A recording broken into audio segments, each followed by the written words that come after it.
Welcome to my YouTube channel. Today I will discuss about pharyngitis. तो pharyngitis को समझने से पहले हम फेरिंग्स को समझते हैं। तो फेरिंग्स क्या है और इसकी पार्ट कौन कौन सी है। तो जो नेजल कैविटी के पीछे से लेकर एरिया होती है वो फेरिंग्स होती है।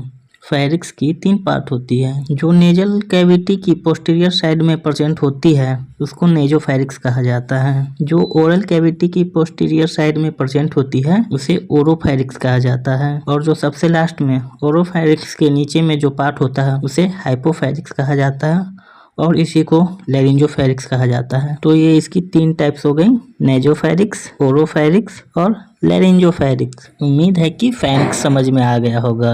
अब बात करते हैं इसकी डेफिनेशन की, मतलब कि फेरेंजाइटिस की डेफिनेशन की। फेरेंजाइटिस क्या है। तो फेरेंजाइटिस में ये होता है कि जब फेरिंक्स में इन्फेक्शन और इन्फ्लामेशन हो जाए उसे फेरेंजाइटिस कहता है। इसका मेन सिम्टम है गले में पेन होना। फेरेंजाइटिस बहुत ही कॉमन है, यह बहुत कम ही सीरियस कंडीशन में होता है। यह यूजुअली वायरस के कारण होता है, देन बैक्टीरिया के कारण, कभी कभी कोल्ड के कारण भी हो जाता है। इसकी मोस्ट केसेस जो है 3 to 10 डेज में रिसॉल्व हो जाता है, मतलब कि 3 to 10 डेज में ठीक हो जाते हैं। तो ये फेरेंजाइटिस है।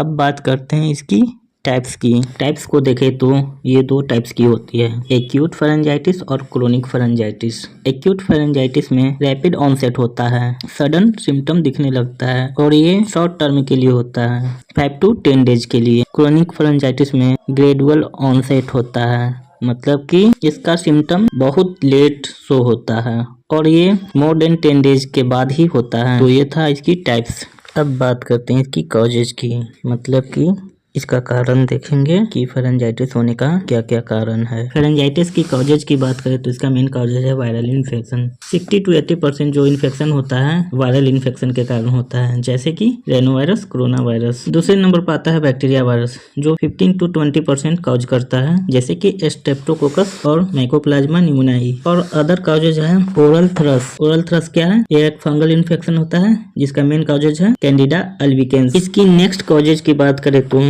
GERD, मतलब कि गैस्ट्रोएसोफेजियल रिफ्लक्स डिसीज। इसके कारण भी कई बार फेरेंजाइटिस हो जाते हैं। नेक्स्ट कॉजेज है पुअर हाइजीन। अगर हम ओरल हाइजीन मेंटेन नहीं करते हैं तो इसके कारण इन्फेक्शन फैलने की ज्यादा चांस है, जिसके कारण फेरेंजाइटिस हो सकते हैं। इसकी नेक्स्ट कॉजेज है इम्यूनिटी। जिस भी पर्सन की इम्यूनिटी लो होता है तो किसी भी इन्फेक्शन से लड़ने की क्षमता कम हो जाती है, उससे फाइट करने की क्षमता कम हो जाती है। तो ये थी इसकी कॉजेज और रिस्क फैक्टर। अब बात करते हैं हम इसकी सिम्टम की। तो सिम्टम में देखें तो सबसे पहले सोर थ्रोट होंगे, उसके बाद फीवर होंगे। फीवर क्यों होगा, जब भी कोई इन्फेक्शन हमारे बॉडी में इंटर होते हैं तो फीवर होने लगते हैं। पेन इन थ्रोट, पेन देखने को मिलेगा गले में। एयर एक होंगे, क्योंकि जो नेजोफेरिंक्स है उससे एक ट्यूब निकलकर मिडिल एयर तक जाती है, तो ज्यादा चांस होता है कि इन्फेक्शन वहां तक फैल जाए। तो इसके कारण एयर एक होते हैं, मतलब कि कान में दर्द होता है, मिडिल एयर में पेन होता है। उसके आगे देखें तो डिफिकल्टी इन स्वेलिंग और स्पीकिंग। जब गले में शॉर्ट थ्रोट हो जाते हैं तो वहाँ पर इन्फ्लामेशन हो जाता है, जिसके कारण स्वेलिंग में डिफिकल्टी होती है, बोलने में भी डिफिकल्टी होती है। उसके आगे देखें तो स्वेलेन इन लिम्फ नोड। जो गले के पास लिम्फ नोड होता है वहाँ पर स्वेलिन हो जाते हैं और पूरा नेक भी स्वेलिन हो सकते हैं। उसके आगे कफ भी होते हैं और हेडक भी होते हैं। तो ये था इसकी साइन और सिम्टम।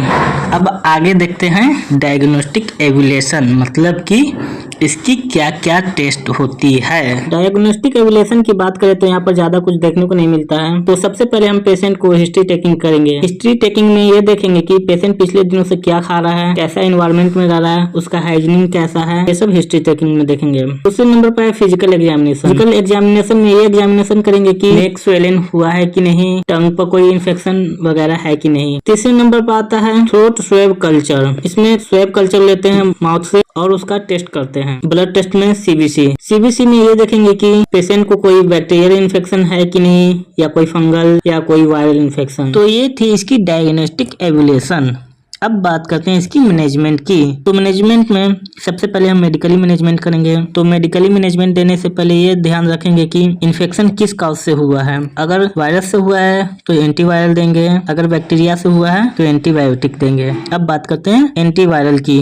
तो एंटीवायरल जो वायरल इन्फेक्शन होता है उसको रिड्यूस कर देता है। इसका एग्जाम्पल है सिक्लोवीर, एसिक्लोवीर। अब बात करते हैं एंटीबायोटिक की। एंटीबायोटिक जो है बैक्टीरिया को रिड्यूस करता है, मतलब हमारे बॉडी के अंदर जो भी बैक्टीरिया है उसे रिड्यूस करेंगे। तो इसका एग्जाम्पल है एजिथ्रोमाइसिन, पेनिसिलिन। अगर इन्फेक्शन फंगल के वजह से हुआ है तो एंटी फंगल देंगे, ये फंगल इन्फेक्शन को रिड्यूस करेगा, जैसे कि फ्लूकोनाजोल। अब बात करते हैं अगला ड्रग की। अगला ड्रग है एनाल्जेसिक। एनाल्जेसिक इसलिए देते हैं कि जब सोर थ्रोट होता है तो गले में पेन होता है, इसलिए पेन को रिड्यूस करने के लिए हम एनाल्जेसिक देंगे, जैसे कि डिक्लोफेनेक, आइबुप्रोफेन। तो ये था इसकी मेडिकल मैनेजमेंट। अब बात करते हैं इसकी सेल्फ मैनेजमेंट की, मतलब कि खुद से क्या क्या मैनेजमेंट करें। तो सेल्फ मैनेजमेंट में सबसे ज्यादा इंपॉर्टेंट होता है बेड रेस्ट। जब हम बेड रेस्ट करते हैं तो किसी भी डिस्कम्फर्ट से रिलीफ मिलता है, मतलब कि आराम मिलता है। दूसरा पॉइंट है हॉट सलाइन सॉल्यूशन गार्गल, मतलब कि यहाँ पर गर्म पानी करके हम गार्गलिंग करते हैं तो इन्फेक्शन रिड्यूस करता है। आप चाहे तो पोटेशियम परमैंगनेट को मिलाकर गार्गलिंग कर सकते हैं, इससे और ज्यादा रिलीफ मिलता है। नेक्स्ट पॉइंट है